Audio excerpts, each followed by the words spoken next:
Hello.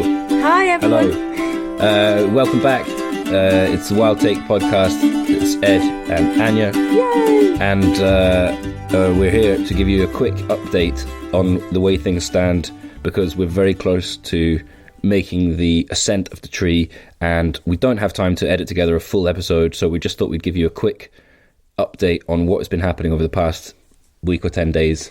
Yes, it's super scary and very exciting.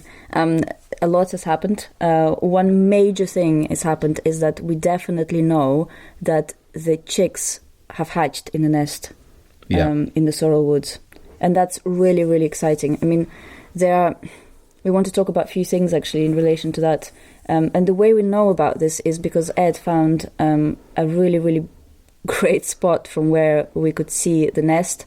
It's not too close to the nest, so it leaves the female relaxed. She can go about doing her thing, feeding the young, but it's close enough so we can actually see into the nest a little bit, and we can observe her really well. And maybe you can talk about sort of what happened and what we've seen. Well, so the first time I found this spot, so we'd been viewing her from the path, and it was out in the open, and it was quite close. And what we'd seen her doing is just sitting and occasionally shifting position. And then I went back by myself one evening, and I decided that I was going to find a position and hide and watch the nest until I couldn't stand to watch it anymore. And I went to the back, like up the hill inside the woods, and got a vantage point. And I was sort of half hidden behind a tree.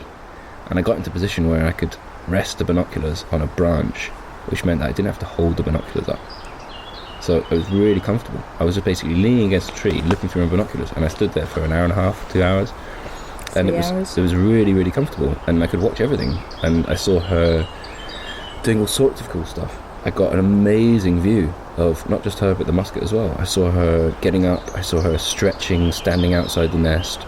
She's up in the nest. She's got her wings open. She's actually standing for the first time. She's stretching. I saw her stretch her wings. She's stretching her tail. She's stretching her wings. Does this mean she's going to take off? She's standing on the edge of the nest. I can see the whole entire sparrowhawk. I can see her whole body. She's shaking. She made a misstep when she toppled and propped herself back up with her left wing. She's standing on the right-hand edge of the nest. What is she going to do? What is she going to do? At this point, I didn't see any chicks, but what I did see is an amazing view of the female. She's picking up something and moving it to the beak and dropping it. She's on the wing. She's flying. Flying from the nest, almost straight towards me, and then zipping through the trees and up. She's in a tree above my head. Into a high perch in the tree right next to me. I can just see her tail wagging. But looking out of the woods, so on a branch that was on the exterior of the woods. She's sitting out in the sunshine, and the wind is ruffling her breast feathers. I can't see her whole body. I just see the middle of her, through a gap in some branches. She's up quite high, about as high as the nest is, but she's very, very close to me. And then a few minutes later flying back, and what I worked out from that was, or I thought from that, is that she had noticed me, but she was just sort of flying to sort of take a closer look before going back to the nest. And then she went back to the nest and she sort of settled down. And then I can hear the musket. She heard him too. I heard the male calling in the distance. The female suddenly got really alert, and then she got up from the nest. Can you hear it? She's getting up. She's on the wing. She's flying.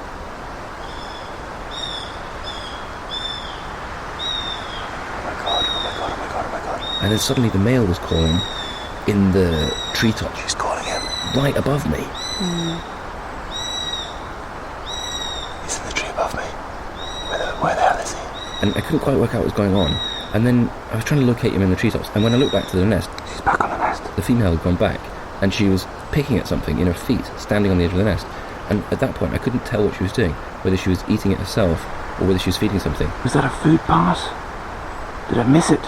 But in hindsight, she was certainly feeding the chicks.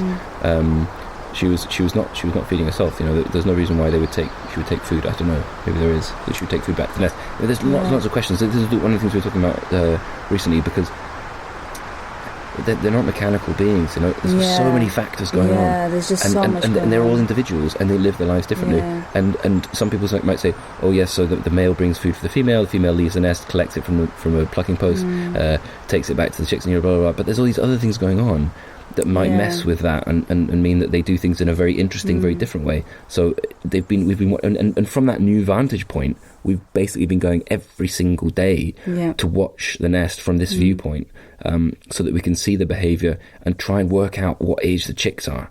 Because this is really, really tough, and it's a sort of anxiety-inducing question, because we don't want to take it too early, and we don't want to take it too late. And we don't know how old they are. That's the problem. A couple of days after that trip, we went back to that visit. Or the next day, I went back with you. A day or two later, we actually saw the heads of chicks receiving food.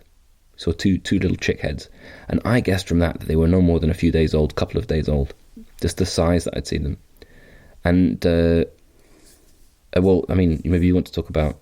How we've been trying to gauge the age. I kind of wanted to go back to like interesting behaviour, actually, because I feel like I never really sort of realised how it all happens. You know, how the male feeds the female, and how the female brings food back to the nest, but all of those things, like, since we've been going back every single day. So you've actually been you found this hiding spot on Thursday. So that was 4 days ago. Okay, Thursday's the.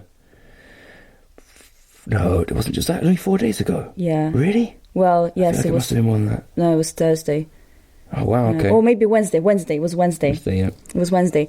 So, and we've been going back to this spot every single night after work, and spending hours in the spot, just watching the nest, and and in the morning as well. And in the morning as well. And it was incredible to see how much fuss there is over this kind of the feeding and the interactions between the male and the female. And there's so much screaming and flying around, and you sometimes have no idea what's going on and who is feeding whom, and where is the musket and where is the female, and they're all flying around all over the woods. And obviously, because we're there, they're aware of us, and they're sneaking up.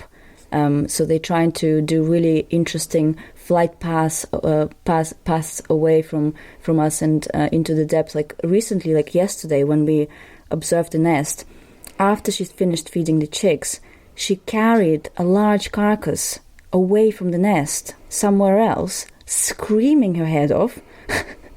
And we were just left completely puzzled. What was she doing? Why did she not... She's maybe caching it?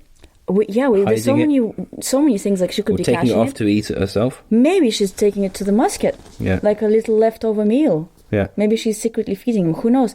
Did she catch it? Was it the musket who caught it? We just don't know. There's so many questions. So it's just like really fascinating to watch them do that, and it makes this process of taking a wild chick really kind of complex, actually, as well, because you're watching this like really interesting interactions with, between family interactions, and I don't know, but yeah, the question of how old the chicks are, we don't really know. How we're going to know when. There's so many different factors. So there's things like looking. There's also we've been taking advice from people who've done this before, who have experience of wild takes, experience with sparrowhawks, and there's all sorts of advice that people give you. Oh, you look out for the mutes, the droppings below the nest. That's unmistakable. But actually, they get washed away very quickly in the place where our nest is, very quickly by rain. And also the fact is that all sparrowhawks hatch at different times all around the world. Like, for example, like one way to know is that they actually time the birth of the chicks, the hatching of the chicks, with availability of fledglings such as blue tits or tree creepers or whatever. So because of different habitats, they hatch at different times. So our sparrowhawks here, we imagine that maybe they are slightly older than the ones, for example, in the spring watch. Oh yeah, because the spring, so the spring watch this year, I think, like, we haven't actually been watching spring watch, but we've seen some things online, and I know that their sparrowhawks actually only just hatched in the last couple of days, and they're down in Norfolk I think. So, we're further north than that, and they're later than us, and I would expect anything to be the other way around. And then there's these other ones. Whereabouts is the Sparrowhawk Island? That's Kent or Surrey or somewhere, is it? No, it's further north than that, because you said it's on the same latitude as us. So it's a bit further north, and they are about a week. Well, we don't know, but we think. I mean, they hatched on the. Let's see, would it be the 12th? No, the 11th or 12th, I think. They hatched, so they would already be a week old now. No, they're not. They're 10 days old. They're like over 10 days. No, they're like 11 days old now. They're 11 days old now. Yeah. That's right. So there's a lot of variation, basically, and it's very hard for us to know if we were to climb the tree tomorrow, would we be faced with chicks that were just 5 days old or 6 days old, or could they be 12 or 13 days old? I'm pretty sure they're not 12 or 13 days old. They're not.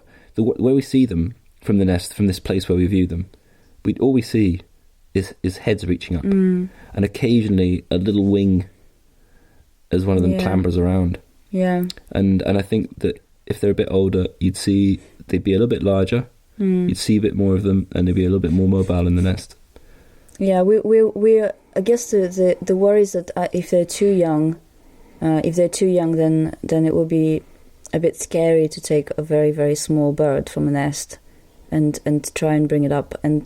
But also the worry, if you would take it too late, then they will have fear response, and then we wouldn't be able to imprint it properly. And obviously it will make everything, training and hunting, much more difficult. So we have to take it just at the right time. And we kind of feel like maybe the next few days, like tomorrow, might be the time to do it. Another thing is the urgency is there, because we don't actually know how many chicks are in the nest right now. And we're only allowed to take a chick if there are more than three or more birds in the nest.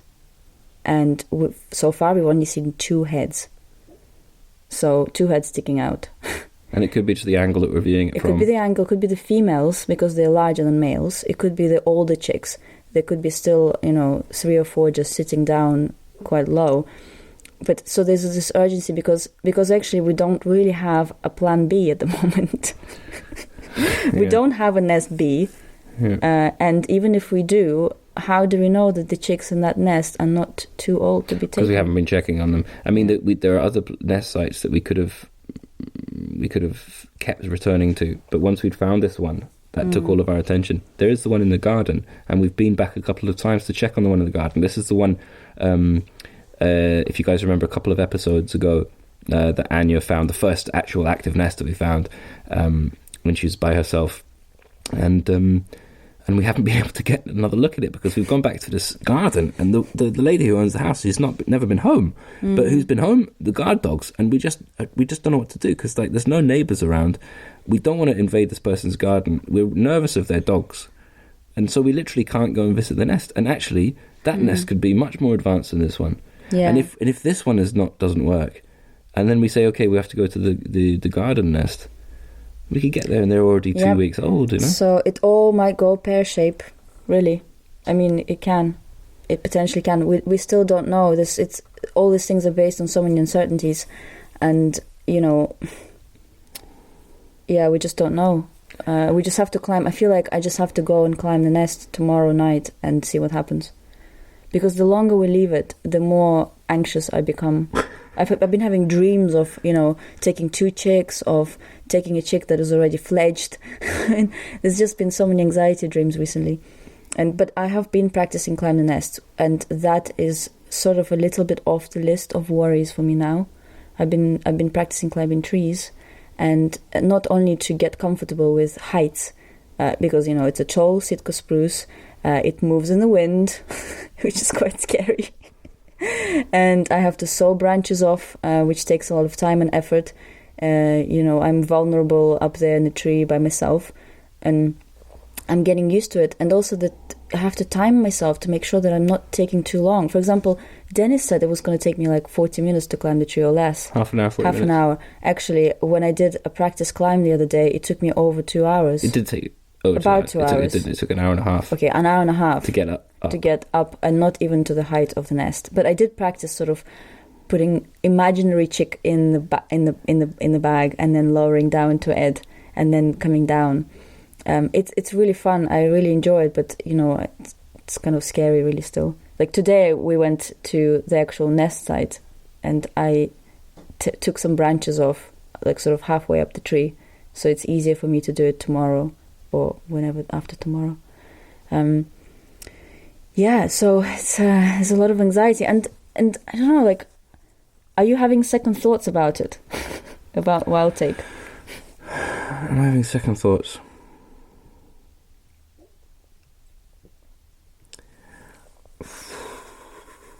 I'm not really. I wouldn't say I'm having second thoughts, but it has struck me recently. I mean, we've been very busy at work, and work's been very tiring, and I think we're both looking forward to time off in the winter.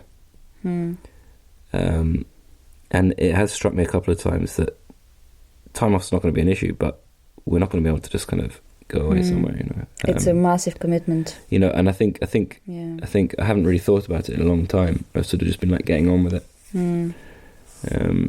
We are like standing at the very kind of doorstep of taking this chick now, and it's really in a way there's like no way back, but also I am kind of thinking sometimes like, oh really, what are we doing?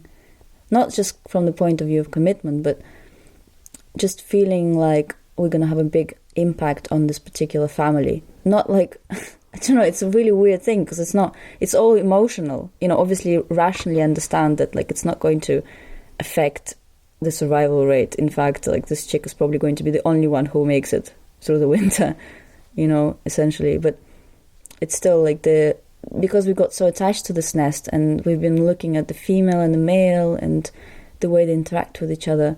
And, you know, we've seen the chicks, and we have been looking at the live camera from the sparrowhawk island, and they're just so beautiful, and they're so comfortable together, and they're absolutely complete. Yeah, and complete, and at home as well in the woods. You know, we're complete intruders. Every time we go there, I feel like we have to hide and pretend that we're not there, camouflage, and wear hats and gloves so they can't see us. They're completely at home there, and yeah, this is their life and their death in a way. But I don't know, just kind of feeling like. Kind of a little bit sort of stepping back and thinking about it. I'm sure that I will overcome these feelings once I'm actually up the tree and looking at the nest, but yeah, I do have those kind of thoughts in my head, and yeah, I guess you can't really take it lightly somehow. You have to think about this stuff. Yeah, but the attraction is still there, you know. I'm still so attracted to the idea of connecting with this bird, you know, with this animal that we've been following for so long, since January, actually. You know, we've been thinking and planning and looking and watching and searching and watching them finally finding a nest and seeing the chick inside, you know. That's just really amazing. And this whole journey has been such an adventure, and I don't want it to end now, you know. I want it to continue, and I want to have, I want to see the sort of how it progresses further, you know. We were also getting, I mean, in terms of like equipment, we've been spending a lot of money on different things as well. So yeah, we got like a perch. We got a perch and a bath and a box and some bells. And we got a nest. Well, we borrowed a little dish, which was going to be a nest for the sparrowhawk. Yeah. So it's kind of so this is kind of an update on where we stand just before we, you know, do the big major thing. I actually feel like it's like almost like having a child. That's what it feels like. It's like all these months has been like my pregnancy or something, or your pregnancy, whatever. And now we're just about to, like, this anxiety is really, like, the life is never going to be the same. It's going to change forever, you know? Whatever happens to this chick, whether we succeed or not, whatever success is, but, you know, whatever, like, happens, our lives are never going to be the same. And it's really worrying, you know? But also kind of really, exciting. Exciting. We've been getting so much support from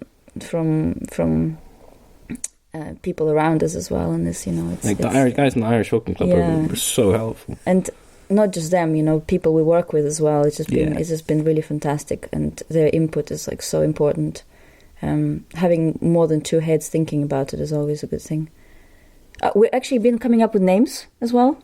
Yeah. So what is it? So we had Gravy. Because it's close to a graveyard. Sumo. no reason, just because it's a cool name. Because we thought the mother was really massive. Yeah, well, so we also thought the chicks. she was saying she would look like a sumo. The chicks will look, like... So we thought we'd call the kid Sumo. Bubbles, you had? Bubbles, yeah, because we were listening to that track by Biffy Clyro called Bubbles. Sitka. Because it's in a Sitka spruce. Sorrel, obviously. And today, what did I say today? It was Whiskey. Whiskey. I think it's a good name. I think it's a nice name. I think Sumo and Whiskey. I don't know. Whiskey's like a pretty classic name for Scottish people to call their dogs. Yeah? Yeah, there's loads of dogs called Whiskey in Scotland. Yeah, maybe we should think carefully again. I don't know, I feel like... It's not a bad name, but... We might just come up with a name on the... It just... something will come up, about this bird. And maybe... I don't know. Maybe I'll fall off a tree. And as I fall, something will come to my head. Have we got anything else we want to talk about? I think we've run out of things to say. So, I hope you're enjoying this, and do get in touch with us if you have any thoughts, or you've seen sparrowhawks, on whether, I don't know, if you want to say anything to us or have any questions. We'll be so happy to, to hear from you all. And do, come up with names as well. We still have this competition about, if you come up with a really nice name, we'll send you some feathers. Yeah. Maybe something else even, I don't know. We'll see. Right. Let's go to the pub for dinner. Okay, bye. Bye, guys. Bye-bye.